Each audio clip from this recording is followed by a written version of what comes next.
mon frère. Yeah, he's trying to speak French. Right. Non, j'ai parlé un peu. Je ne comprends, but j'ai parlé un peu. That's good. Right, guys, welcome to our second half of the podcast. We had a relatively shorter episode, but again, I think we're winding up for season 1 right now, so we're just kind of talking about the last bits of season 1 before we get into season 2. And also, I think, we generally like to sort of go on and on and on, but if I keep going on and on today, then unfortunately Big Bath is never going to stream, so we're going to try and keep it relatively... People will wait. It's fine. We're going to keep it relatively quick, but we've got some cool things to talk about in the second half. Obviously, we talked through the creator program, we talked about cosmetics, we had a load of tangents about a load of really cool stuff. Actually, just go and listen to the first half. We talked about a lot of cool stuff and went off some different pathways that actually brought out some good conversation. And then we also talked a little bit about guild versus guild. We didn't have too much to say because, it's difficult to understand maybe how they do it, but we'd love to hear from you guys about guild versus guild and what you guys think. Of course. In my half, we're going to talk a little bit about which leaders they should add. This was inspired by a Reddit post where I saw them talking about Arthas. Spoiler alert, I will talk about Arthas. And then we're going to have a bit of a meta deck prediction on Arathi Basin in Season 2. And then just at the end, a bit of a shout-out section. Just sort of like which Rumble creators that we like watching and which ones deserve a bit more love. And yeah, that's going to be it. So I'll kick off. I'm going to go straight into Arthas. I think Arthas would be a very obvious addition for me.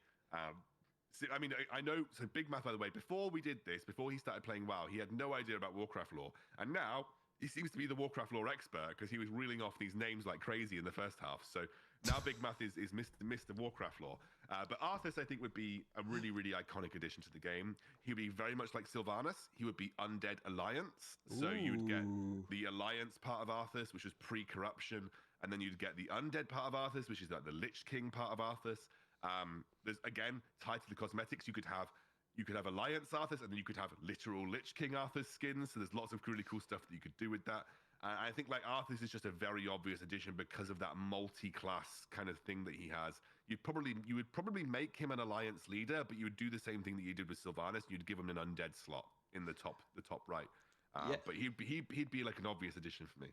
Yeah, for me, I think, and it doesn't have to be Arthas, but I've been thinking of I'd like to see a shapeshifter. I'm not sure. I think I might have mentioned it on the last Rumblecast, or maybe not.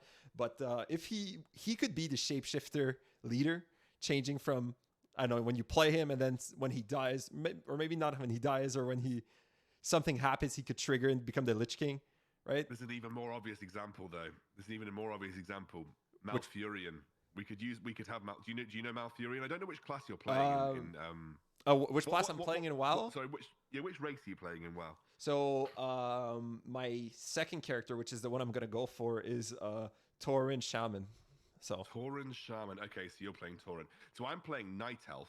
I'm playing a Night Elf rogue, and the leader of the Night Elves is Malfurion Stormrange, who is a druid, and he can shift into bear form and cat form. Oh yeah, that makes a lot of sense. Yeah, he feels like he'd be the obvious shapeshifter, but I like the idea of Arthas, like he'd go between Lich King and non-Lich King form. Kind of like in a canon sense, it wouldn't make much sense because once you become the Lich King, you can't go back from being the Lich King. And, yeah. But like with Malfurion, you could add him as an alliance leader, and he could maybe like you said, shift into bear form to become a tank, or shift into cat form to become a bit more of like a prowler DPS type unit. So there's definitely like some cool stuff that could happen there.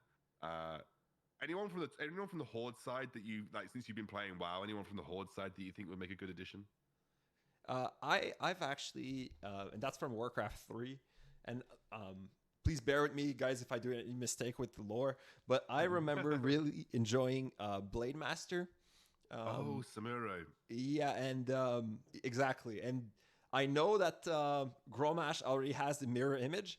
I would remove the mirror image because it makes no sense. It should be the Blade Master that has the mirror image, and the Blade Storm also. Literally, Gromash has got Blade Master Samuro's abilities from Warcraft 3. I know, which makes no sense to me. So Gromash has got an axe, right? So, and whereas Blade Master was much more. Yeah, I agree with you. Okay, well, I'm gonna go with another one then, which is I think he's the hunter from Hearthstone, Rexar. Is that it? Yeah, Rexar would be really cool. Just delete Mountaineer and make it Rexar. Yep, and I think I think he also had like a cool campaign moment in an expansion of Warcraft 3. Was that him with his bear or whatnot? Yeah, so he's got 3 pets. He's got Hogger, which I think is a boar. He's got a bear, And and then he's got like a hawk of some sort, like some sort oh of yeah, flying yeah, hawk yeah, thing. exactly, yeah. Yeah, yeah. Oh yeah. Rexar's very lore. He's very important in the Warcraft lore. And I think I've seen someone say that the hunter role really isn't represented well in Rumble, and like maybe he could have like traps or something like that, placing traps and stuff like that. Yeah. That could be very, very cool, I think. Like a talent that places, like they drop the vials, but instead he places freezing traps on the floor. Exactly, And then that when would they be cool. walk through, they get freezing trapped. That would be really cool. Or explosive trap. In fact, all of his talents could just be Snake trap. explosive trap, freezing trap, or snake trap. That You would could be- just have one of those three talents that you could run on him. That would be very cool. And I think all 3 of them would fit perfectly in the meta or like in the game. Yeah, right? like you have explosive trap that would be great versus the only problem is explosive trap would be a little bit like Fiery Surplus on Bat Rider, but Yeah. you think like and you could have freezing trap, which would be really good for like trading versus things like I don't know like like Huntress or something, and then you could run like snake trap for like tank killing capabilities, right? You just spawn like a load of snakes that are like chickens or something, and they can sort of kill them. That'd be a really cool idea. I like that idea. That would be cool. I was thinking of who else would be like. I actually think like you could run. There's a couple of other leaders that I think would work really well. Tyrande is a priest, so you could have a healing leader. A little bit like we already have a healing leader. About but I mean I suppose like you could have like a more dedicated, like less damage dealy, like more supportive leader, like maybe buffs and heals at the same time. We don't have a huge amount of buffs in the game. We've only got bloodlust really. What else? There was the one that I was thinking of before we talked about. I was thinking Gul'dan. Gul'dan would be well cool. Yeah, like a warlock class of some sort that would like, be is more life stealing, like draining. I know Blood Mage Thanos is kind of like that with the vampirism talent, but I mean, that talent does nothing. Yeah, that talent's useless. It's useless. What was I thinking of just before this? I had a really good idea that I was thinking about before, and now I can't think about it. There's if it comes back to me throughout the course of the podcast, I will just shout it out. But there's a lot of really cool leaders they could add to the game that I think would like. There's so many like core leadership figures in Warcraft universe. Oh yeah, with a lot of really good like lore background. We need a panda. We need a panda. Oh, a panda. Yeah, I actually never played Mr. Pandaria, so I never really got into the Mr. Pandaria lore. It was one of the few expansions that I never actually played. Oh yes, I know what I was going to say. We need a new class, like a new race. We need to have the Legion, and so we need to have like Illidan, and we can have obviously Illidan's not really Legion. He's kind of anti-Legion, but he was at one point kind of Legion. So like it's all a bit weird. But like you could have Illidan that kind of falls under the Legion, kind of. It's not really thematically correct anymore, but it kind of was at some point. You could have Jaraxxus. You could have like loads of really cool like demon leaders. And Gul'dan could be a Legion leader because he kind of is more Legion than he is Horde, realistically. Fair. And so, like, you could have like Infernal Elemental. You could have Doomguard. You could have like there's loads of like really cool units that you could bring to the game. And I do think that if they bring a new race to the game, I'm going to make this prediction now. If they ever bring a new race to the game, it will be the Legion. I think if they bring a new race to the game, it will be the Legion. I have a question for you. Isn't in the game Undead and Horde this like both in Horde actually, or so this is going to be a tangent time again, right? Horde have the Forsaken, which are a specific form of undead that have broken free from the control of the Lich King. Okay. The Lich King controls the rest of the undead, but the specific faction of undead in the Horde is called the Forsaken, and they are undead that can think for themselves. The rest of the undead are controlled purely by the Lich King. So they are basically mindless beasts that are controlled by the Lich King. But Sylvanas managed to break away with a faction of undead called the Forsaken, and they now kind of exist within the Horde. I haven't really kept up to date with the most recent updates. I know Sylvanas went a bit mental, But like, there's like a whole thing about the undead and then the Forsaken being kind of against each other, but then the Forsaken joined the Horde. There's all like loads of different types of orcs as well. There's that blood orc, and I don't know what they're called. They're like these kind of basically orcs are from Outland. I'm going to go into like a big old tangent here, Big Math. Orcs are from the Outlands originally, right? And the orcs that you see that are green, like Grommash, Yep. they are the orcs that drank the blood of Gul'dan, or something. I think it was called the blood of Gul'dan. It's something like that, right? No, not the blood of Gul'dan. It's the blood of something. They drank the blood of something. This demon. They drank this demon blood. They turned green, and they became more muscular, more powerful, but they became corrupted.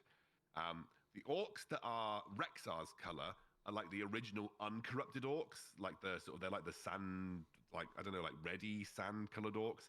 They're the original uncorrupted orcs that didn't drink the blood of this demon. The blood of Manaroth. They drank the blood of Manaroth, and they didn't. They became green and they became corrupted. But they all then came from the portal from the Outlands, and that's why there's orcs in this world, because they came from the portal from the Outland, and then they joined up with like the Taurens, who are like these big old beefy cows, obviously, and the trolls, who were kind of here already. So yeah, that's where the orcs came from. The undead broke away. The Forsaken broke away from the control of the Lich King and the undead, and the Alliance are just a load of pansies because they've just been here the entire time. There's nothing cool about the Alliance. But the reason I was bringing that is because I kind of thought it would be cool if we had like our own Night Elf faction, right? I think I don't know. The problem is they've already set the tone for that to not be the case, though, because we've got Alliance and Horde.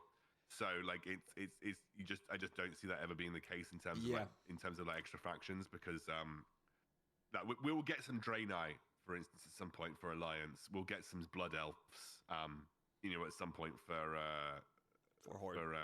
The Horde. So I think they're going to keep like that. So really, like when you're thinking about the new races, I reckon we could have Dragonkin as like a specific race, but then you'd have like Dracasath, who's kind of already Dragonkin. I reckon we will get the Legion, because that's really the only other race that they haven't like fully touched. We might get Pandas, but they'll just become Alliance, I think. Well, no, Pandas were like split, weren't they? I don't know. I wasn't even playing Mr. Pandaria, so I haven't got a clue what the Pandas were.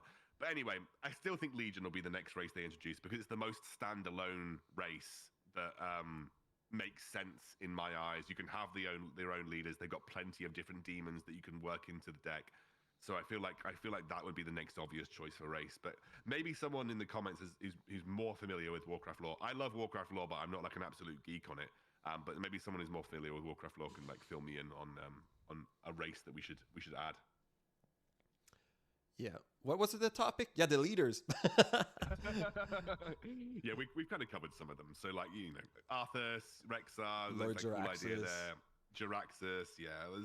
There's some cool stuff that could be added, and I think like there's plenty that you can do with the game to keep it fresh in terms of leaders and races for sure.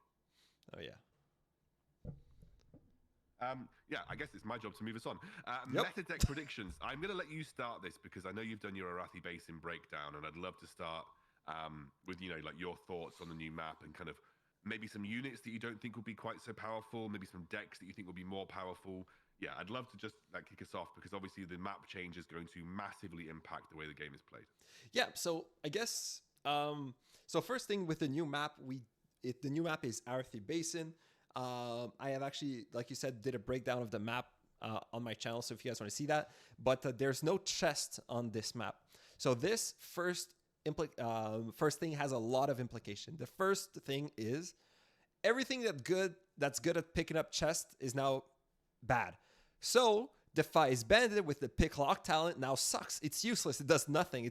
You don't have a talent if you have pick lock talent, right? So immediately the Defies Bandits go down.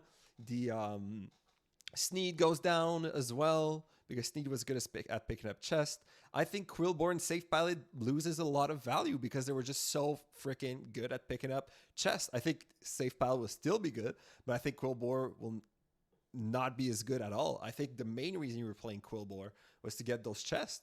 So I think something like Dark-Eyed Miner perhaps is going to rise a lot in this map, guys. I'm just shoving all my thoughts right now.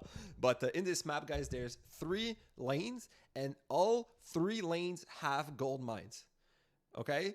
Which means that you only have a single miner and you have to decide which lane to go to. And there's no way of sending a miner so it goes in both or in two of the lanes. So you have to choose, and then you have to play some stuff that can actually harvest some gold. Especially if you control two of the three lanes, well, you need your miner, but you also need probably like a Dark Iron miner will be good. Probably Harpies with the miner trait will be good. Maybe Sneed with the miner trait will be good. So every miner trait mini is going to be much better. And everything that picks up chest will be much worse. So I could keep on going. Do you want to pick it up from here? No, that sounds pretty fair. I think based on what we know from the map, and obviously there's always the chance that we get surprised and something slightly different when it goes live. But based on what we know, with the fact that we're only talking about gold mines, I actually think things like Prowler will become less impactful. Things like anything that's just like super fast that's designed to contest chests is definitely going to fall out a little bit. I think Dark Iron Miner will be an almost absolute must in almost every single deck because, as you said, economy in PvP is so strong and you just need things to control the economy. I think Rend is going to run Harpies with Gold Miner trait just to make sure that they have options. You probably can split the Harpies down the lanes so that you don't have to commit all of your Harpies to one lane, which is going to make it much more difficult for the opponent to deal with it. I kind of agree on Quillbore, and I kind of agree. I mean, I think Safe Pilot isn't going nowhere. I think that unit is just way too. It's still very strong. Yeah. I'm just saying it's perhaps not the best mini. Well, perhaps it's not going to be the best mini. The only problem is that it not only was it good at contesting chests, but it also just trades up versus so many minis in the game that I just don't know if I see it going anywhere. But Quillbore for sure, like it might not be as good because really, what was Quillbore good for outside of it? There was like three things that I think Quillbore does. It contests Safe Pilot at chests. Yep. It contests Safe Pilot in general, to be fair, but then also you could just Safe Pilot the enemy's Safe Pilot. This is so dumb. It is dumb. It's good at dealing with Rend. So Quillbore was one of the few minis that was really good at dealing with Rend. You just drop Quillbore to turn Rend away. The only other thing is it was a very good, especially like last minute tank. So you often use you saw people using Quillbore to essentially distract an important unit from attacking the target that you want to attack, or revealing a unit out of stealth like Huntress. So I think it's going to depend on what happens with the meta and the meta units in general as to whether we still see Quillbore. But the thing is, the value of Quillbore, personally, I don't think goes away too much because it's just an unbound tank. Mm-hmm. And that is just very strong for dealing with a lot of problem units in the game. And I think that's the problem that, unless we're going to start sort of running skeletons with like the taunt or like, or just another unbound mini that's supposed to do the same thing, I think like ultimately it's going to be very interesting to see whether, the meta has evolved to the point where we don't need that unbound tank. And this isn't obviously the overview of the map here. This is really interesting. And again, I talked a little bit about staying true to life to Warcraft. This is pretty much a great graphical representation of what the Arathi Basin looks like in World of Warcraft. It's like essentially a 3-lane PvP map. There is the sawmill, there is the mine, and there is the central area. Going to be very interesting to see how this plays out. I'm very excited about this. What I do like about it is that you've got your own gold. So your own gold is very easily accessible. It's not easily contested by Dark Iron Miner because there is a turret there. So you have to draw the aggro, the turret, if you want to go for a Dark Iron Miner to go aggressive. So you're always going to have your own supply of gold that's quite easily protected.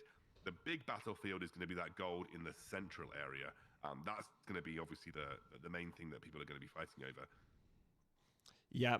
So the other thing I actually mentioned in my video is that there's no wall here. Okay, so it is still a 3-lane map, but here there's no wall, and we're not sure about the interactions exactly. But perhaps playing something here might actually go and attack the middle. We're not guaranteed, but I would be extremely surprised if a meat wagon wouldn't target something down the middle. So meat wagon would definitely go up for me, in my opinion. Just based on the sizes there, I'm wondering whether Safe Pilot can literally hit most of that central island with a single Safe Pilot hit. Oh, probably. Most definitely. Because that would then, again, feel like that would increase the stock. Like, big control spells like Blizzard and Execute might feel like they're very good here. Oh yeah, Yeah. someone actually mentioned, and I'm sorry I don't have your name. Someone mentioned on my map breakdown. We know that knockback into water kills unit. Mm. Will execute with the With overpower. knockback units in the water and one shot him or That's on the very bridge. interesting because I feel like that would be insanely broken. Um, Especially if you've got things like you're trying to run these big slow builds like Dracosath, etc. You know, if you're just running Jane or Execute builds, where we already know that Jane or Execute builds are good in general, I feel like Yeah. you'd have even more answers to these problematic like big builds like Dracosath. Um, yeah, really interesting. I do love that we've got, uh, your own tower. There is obviously a very immediate area of attack that you can launch from your own tower towards the enemy base, and that then, so to me, like the strategy to me feels like, yeah, right there. So if you draw an arrow there, the strategy to me feels like you control this area, and that then cuts off the only way that you can get onto the middle area apart from using unbound minis. So it feels like if you're just spending your resource to control that area, then it's Dark. going to be a tug of war between who controls the area better to get onto the middle area. Well, that's why Dark Iron Miner is so good. If you control this right lane and then you Dark Iron Miner here, you get. And sorry to everyone that's listening. We'll try to describe a little bit more. But the right lane, essentially, if you control the right lane, it stops your opponent from being able to play a miner down the middle lane. And the middle lane is where there's 2 gold mines. So if you do control the right lane, you'll be possibly able to play a Dark Iron Miner if it's an uncontested down the middle and pick up those 2 gold mines. So that's why Dark Iron Miner should be so much better in this meta, in my opinion. It doesn't also look like that we've got elevation on this map from what we can Nope. see. So that I'm very excited about that because I hate elevation in this game because for some reason it just doesn't make sense. And to me sometimes like I just like why is my safe pilot now under the bridge when I played it on top of the bridge? And Well, that's a bug for sure. yeah, okay, fair enough. Yeah, But elevation doesn't feel like 100% consistent in this game at the moment. I think the issue is that, and I'm just gonna check if I have the. Yes, I have here the other one. The issue is that here the elevation is actually in the high ground, so you have to walk up the ramp to actually attack. While the last map, you had to go down the middle, which makes the bases here, if let's say it was the inverse and here you were going down, right? Well, you would be able to shoot from your base downwards. But now, if you do control, your opponent does control the middle, it's extremely hard to push up into the elevation, and your opponent just gets too much of a reward. But if it was downwards, well, then it would be actually really easy to take back that middle lane, and it makes it much more interesting and like much more possibilities of comeback. In my opinion. If you just draw a little separator on the ramp, like halfway up, right? Just draw like a line that goes to the ramp. No, the ramp. The ramp bits in front of the towers. So if you draw a horizontal line that separates the ramp into the sort of the top part and the lower part, yeah, like that, right? The issue I have with the ramps is that it feels like when you're on the ramp, you should be able to attack anything that is on the ramp. But it is a purely, as far as I can work out, there is a hard line that you cross on the ramp to go from low ground to high ground. And that's what makes this most frustrating to me, is that you feel like when there is a Griffin Rider right in front of your Troll Headhunter on the ramp, your Troll Headhunter should, when anything is on the ramp, they should be able to attack each other. But they don't. And that's my biggest frustration with ramps, is that there is this hard cutoff point, 50% of the way up the ramp, that ultimately defines whether you can attack things on the high ground or not. And if they fix that, I think this might be a bit more palatable because... Or let's say if the ramp actually started here, right? If it was just a tiny ramp, so let's say it would be like this. So here it would all be the same elevation, right? If it would be like on the last map, the ramp was really short, like maybe 3 steps or like half, or even maybe a third of the ramp we have right now. So it wasn't as bad because like your unit would just walk a tiny bit and already be in a high ground or a low ground, right? So agreed. I think the ramp is just maybe too long. I don't know. I think Regardless, I will not be sad to see this map go. I think honestly, this map would have been fixed if this chest was here or here, if this chest was closer to your base, or it doesn't like just like here. So even just so if your opponent safe pilots the chest, you could play anything that's ground and contested. Yes, right now, agreed. you don't have time to send something here. There's no way. Or the other way would have been you move this tower. You move this tower just here, and actually being able to spawn in the middle lane as well. Split, yeah, I like that idea. It's a big issue, like in the sense that I think you can contest the chest by spawning something on your right-hand side tower on the other side of the wall. It's clunky. It's clunky because when it moves into the high ground, it's no longer contesting. So it contests on the lower half of the ramp, but it doesn't contest on the upper half of the ramp. And also, if you send anything on that right-hand side, the only thing that you can do with it is run it down towards the enemy base. And that's not always what you want to do at the start of the game. You're really looking for control of the high ground and getting control of the bridge. So yeah, it's just like this. The problem with this map and the problem that I have is it's too all in. If you're not all inning, you're not winning. And that's the problem with Ultra Valley. I hope they do a little mini rework on it before it comes back into rotation. Yeah. Well, the thing, like, and I mentioned that last time, or I was talking drama in one of my stream. The thing is, the fact that we have only a single map makes it so everyone has figured out the map, and then everyone plays Quillborn Safe Pilot. However, if we have 5 maps, people won't be all running Quillborn Safe Pilot because Quillborn Safe Pilot will maybe not be good on another map, right? Which means that when we do play on Alterac Valley, well, then people won't have those tools that are meant to just contest it. They might, but they might not as well, and then the map might be more balanced. So just the fact that we will have multiple maps, even if they don't touch Alterac Valley at all, will already make the metagame healthier on Alterac Valley. Yeah, I think so. I think the thing that you've got to have solace with is that if you do get absolutely railed by someone on Alterac Valley because they're running all of this stuff that contests those chests, they're probably going to lose on the other maps, so you can feel happy about it. Yep. But the only thing that I would say is that I still think that regardless of the map, you're going to see Safe Pilot and Quillball because they're just too good and versatile. They're versatile. They're too versatile and too good.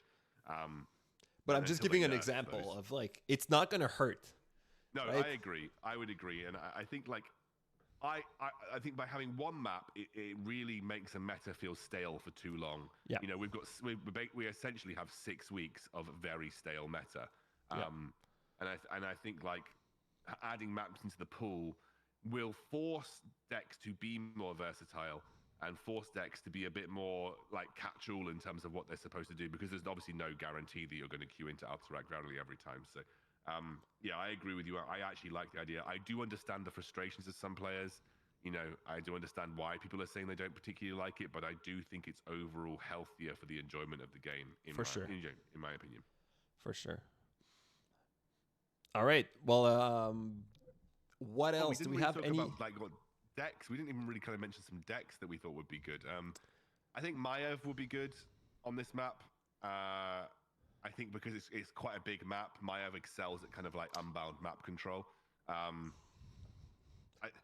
actually think this is I genuinely do think that this is a map that probably favors big one push type decks, because you have a very short lane or a very kind of like straight path from your turret to their base. And if you have a strong one push that's difficult to deal with, like it might be difficult to then get onto the middle part of the map if they're not running things like a Dark Iron Miner, or they're not running things that are a bit more sort of free moving. So I think like one push decks could potentially make a bit of a comeback here. Yeah, for me, like I think it's going to completely change everything. And I think the biggest change that we haven't actually mentioned is that here we are for I think the first time actually going to have a 2-way battle here. So if your opponent does, let's say that Abomination, right? He's going to engage here. But now if he's engaging, you can actually hit the back line with some melee units extremely easily now. Because let's say now it's an Abomination, but let's say if it was like a Dark Patrol already locked onto a target, right? Yeah. Well, any melee unit is going to be able to sneak up on that Dark Patrol and actually kill it. So the fact that like there's another path and it's a short way there, right, to actually into the backline is going to make the meta extremely different, in my opinion. I think like you said, of course, there's always unbound minis, but like even if you're pushing here, playing an unbound mini here is probably not going to be a good idea to actually hit from behind, right? Because the tower is going to engage. So I don't know. That's going to be something new, and I have no idea how it's going to affect that. Because even like spiderlings, which are units that suck, might have some use case because they might sneak up on enemy backline, right?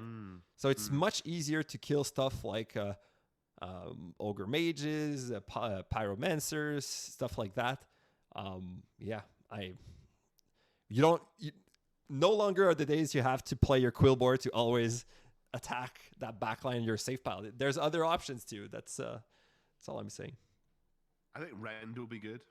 Rend? I think Rend will be good. I think Rend with the Drake will be good. Having some whelp eggs along this immense path is going to be, because this is an extremely long path. If you go down the middle, extremely long path, and having some whelp eggs scattered upon that path is going to be crazy. You're going to have so much control. You're controlling essentially the whole map if you're having some in one with one Drake, right? It's crazy. Yeah. I think the thing with Rend is I actually think height difference was always difficult for flying minis because that's true. They kind of were going over things, attacking things under. Like on the ramps, it was always a bit awkward with flying minis. So I think like flying is generally going to be a bit more consistent, which is quite nice. And as you mentioned, there's a lot of good map control type minis that kind of sit in a Rend deck. I think Harpies obviously getting reduced to 3 gold that can then go and mine very quickly is quite nice. You can split them very likely so that you're able to actually, guys, the only mini that can actually mine all gold mines at once is the Harpies, because you split them here, 2 and 1. One goes here. Then if you're really good, you split one here, and then you split the other one here. It's the only way of getting.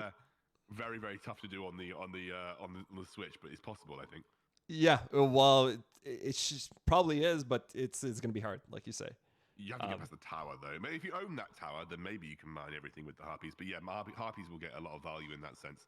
I'm just really excited to see. I can't wait for a map change. It cannot come soon enough. I'm bored of playing Prowler into Safe Pilot into Quillboar every single game. Yeah. The other thing I mentioned, which I thought was really interesting, is that if both tower get team swapped, well, then the map goes reversed, right? Yeah. And now there's no more safe gold mines.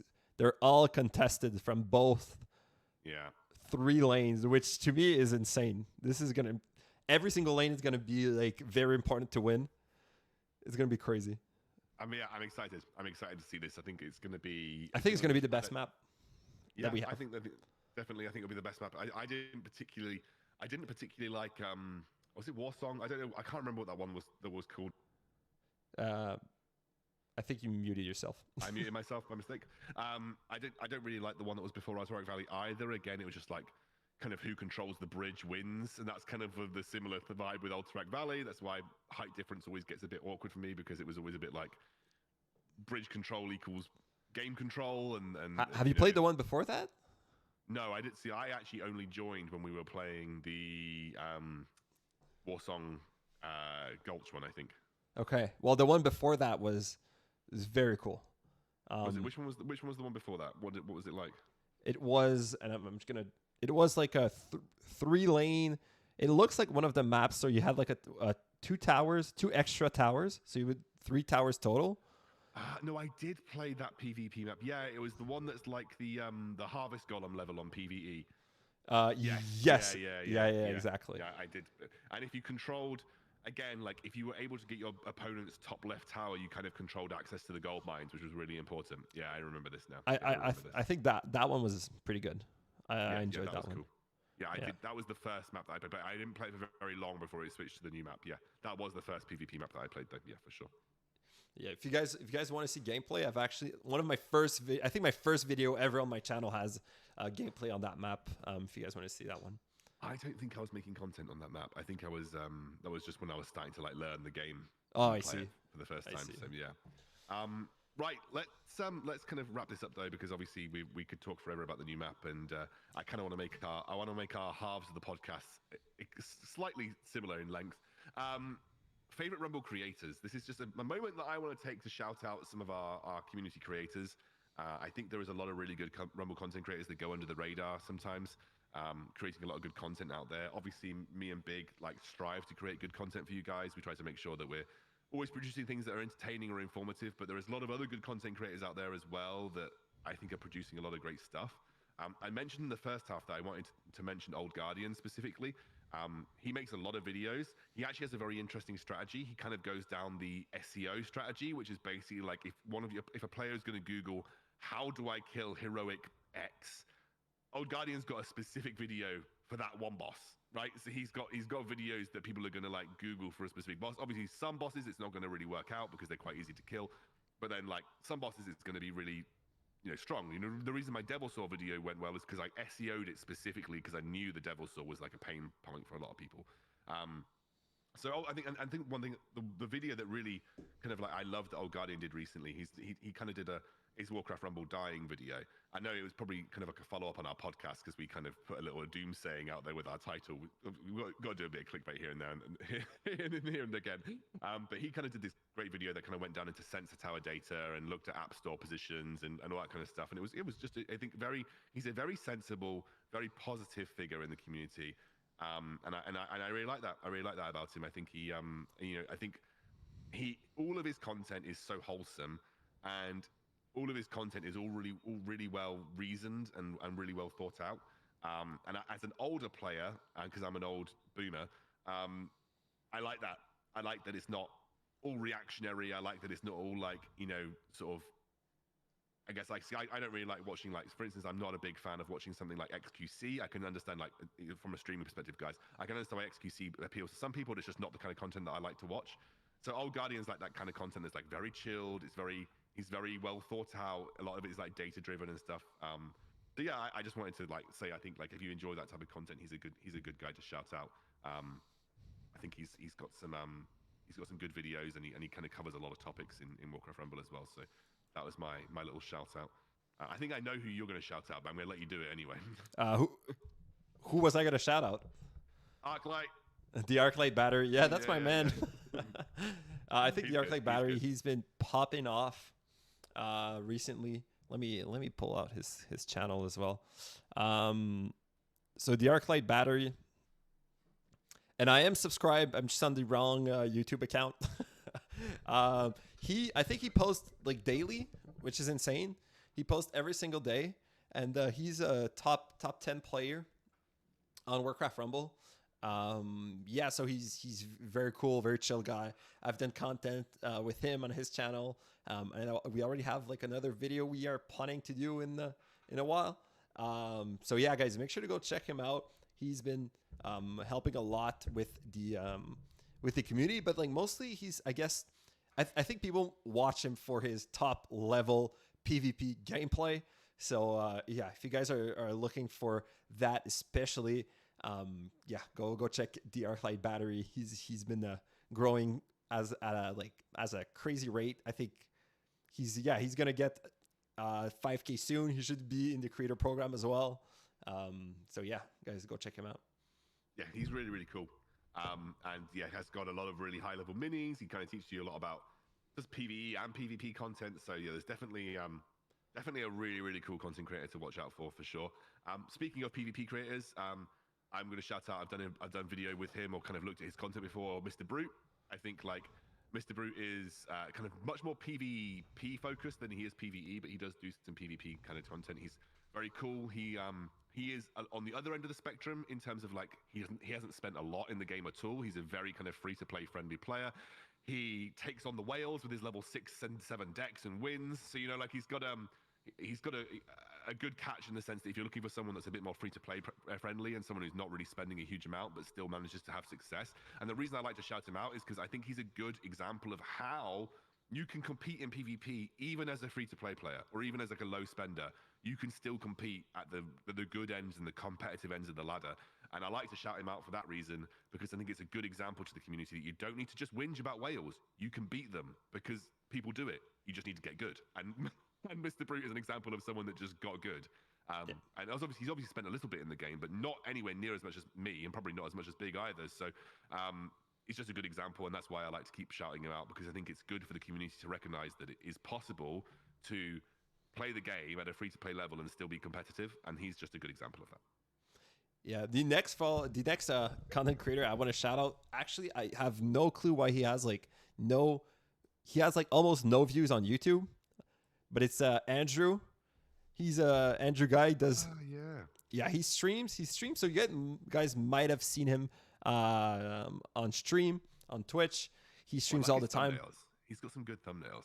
Oh yeah, he's really good. He has an editor too, so his videos are extremely polished, very clean. So I don't know why he hasn't got like any more views than that. I know on Twitch he's going well, but I suggest you guys to go watching him on YouTube.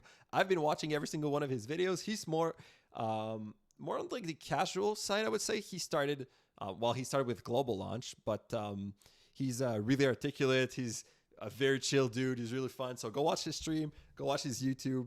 I've been loving his content.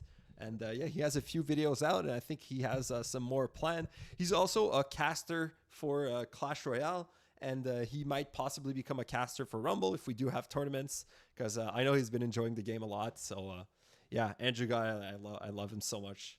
Cool dude. Very cool dude. He looks cool, to be fair. I like his casting. I listen to him cast Clash Royale, even though I'm not a big player. So yeah, and I always appreciate other casters as well. I used to cast a lot, so yeah, I like other casters. I keep saying when I'm gonna do a tournament. So when they release 1v1, and so when they release 1v1, and we can actually do a tournament. I'm gonna host a tournament. I'm gonna do all the behind the scenes, and you and Andrew Guy are gonna be my two commentators for the game for sure. I think that would be awesome. So yeah. The only the ones that I want to shout out at the end is there's loads of content creator guys, and I'm sorry if I missed your name, but there's a few really good Twitch streamers out there, like Fat Seb. He streams on Twitch. Fat Seb's my guy. Yeah, he's a dude, isn't he? He's an absolute dude. Tic Tac guy from Hearthstone. He is kind of come in and has been streaming a little bit. He's Bulava. French. I think Tic Tac's French. Tic Tac, if you're not French, I'm sorry, but I'm pretty sure you're French. He's really good. He's kind of come from Hearthstone. He plays Hearthstone competitively, and he's now playing Warcraft Rumble. He's very good about PvP. He's very kind of innovative. He likes to try new stuff. Bulava. I just caught him beating Onyxia yesterday. So he's now beaten Onyxia. I caught him beating Onyxia. He's got very high-level minis, and he's always cooking up really kind of interesting decks. He came up with the not so popular but very fun to play Baron Eat Skeleton decks that were going around a little while ago. That was interesting. So yeah, he's always coming up with like cool, fun ideas for decks and stuff like that. Yeah, we also have. I'm just gonna go rapid fire. We have Warshack as well. Yeah, Warshack. We have Miss Bowers as well. She has Zell. actually. Sorry. Gino Zell as well. Yep, Gino. Yep, Gino is live 24/7. It's crazy. Yeah, we have Adam. Let me give his Blame Adam. Is that his full name? Blame Adam. Yes, he's a British Blame Adam. Yep. I'm trying to think. I don't want to. I think he's from. Is Blame Adam from Clash of Clans? I'm pretty sure Blame Adam is like a Clash of Clans guy that plays Warcraft Rumble. Perhaps. He's definitely from the Clash universe in some way, shape, or form. Yeah. There's Raven. Forgot about Raven. Raven is a Hearthstone caster who's also a Marvel Snap creator, but also a Warcraft Rumble now creator as well. So Raven's really cool. I'm looking on Discord. I'm trying to make sure I don't miss anyone. I don't want anyone to be mad. If I forgot anyone, guys, make sure to tell us in the comments down below, and we might put them in the description and stuff. Perhaps X could put a link to all of the channels mentioned. So go check all of them. Make sure to subscribe to every single one of them, guys. We, as a community, all benefit from content creators doing well. So make sure to like participate, comment, like the videos on everyone. It helps a lot with the algorithm when you guys do like, when you guys do comment. So make sure to do this on this video, but make sure to do this on the other content creators' channel, especially the ones that needs the most help. So yeah, a lot of good content creators, and once again, I'm gonna take this opportunity because I'm sure all of the content creators are gonna see this part. But guys, go on Twitter. Like, let's try to pump the Twitter scene. I know me and X have been more active on Twitter, but we're trying to bring more people in to actually have a Twitter scene as well. So Reddit. So we do have a Reddit. We do have a Discord scene. We do have like a lot of different scenes, but our Twitter scene is kind of weak, and I think it would be important, especially because Rumble is extremely active. Rumble, the official page, is active on Twitter. So, yeah. Absolutely, 100%. Feel free to share your decks. Feel free to share any. I don't know. You've got it. I keep sharing when I get a new epic mini. Feel free to all of that. Send us memes, stuff like that, and yeah. 100%, guys. I just keep engaging with this. Keep engaging with the content. The more content creators you engage with, the more content creators you follow, the better it is for YouTube in general to kind of keep recommending and boosting Warcraft Rumble content, so we can make it as healthy and popular as it can be. Yep. And you guys, we might get them eventually if Excoundrel's sick, or if I'm sick and we can't do the pod one day. Maybe one of them could sub in. So. Yeah. Or we can just invite more people. You can just invite more people to the to the podcast. I think 3 would be fine, but I think 4 is like it's too many people. Yeah. 4 might be a bit too much, but also for your overlay, you might have a fit. So I think overall, it's good, and we're excited to sort of welcome some more people on. I've had a lot of people asking me to join the podcast. I don't know if you've had the same. Like, I've had a lot of content creators saying, "Hey, if you ever get a chance, please come on. I'd love to chat." So I'm sure down the line we will do that, to be fair. To bring a few more people in. Yeah. For sure. To be fair, we didn't even know if we were going to do more than 2 episodes. So I guess now it's starting to be officially like one of our recurrent series. But yeah, we will definitely get people in eventually, and it's going to be a lot of fun. Well, I think that should about round it up. That keeps us at about 45 minutes each on each of our halves, which is good. And you will hear from us next week. Probably not Monday. It might be Tuesday because of season 2. We might want a bit more time to kind of play and understand and kind of have some things to talk about. But we'll definitely stream, right? I think you'll stream, and then you'll probably host me like you always do. And yeah. Unfortunately, I'm not going to stream on the weekend because I'm going to Peppa Pig World. Okay. with my sons and my wife. So we're going to Peppa Pig World, but I will probably on the Sunday, the first day of season 2, come back and stream and then host you later on. But either way, I hope you guys had fun listening to us over the course of these episodes. Again, Big's channel information is in my description. I'm sure my channel information is in Big's channel description. You can go and check us out. Make sure you check out the content creators that we talked about too. And we will see you on the next episode of the Rumblecast. See you soon.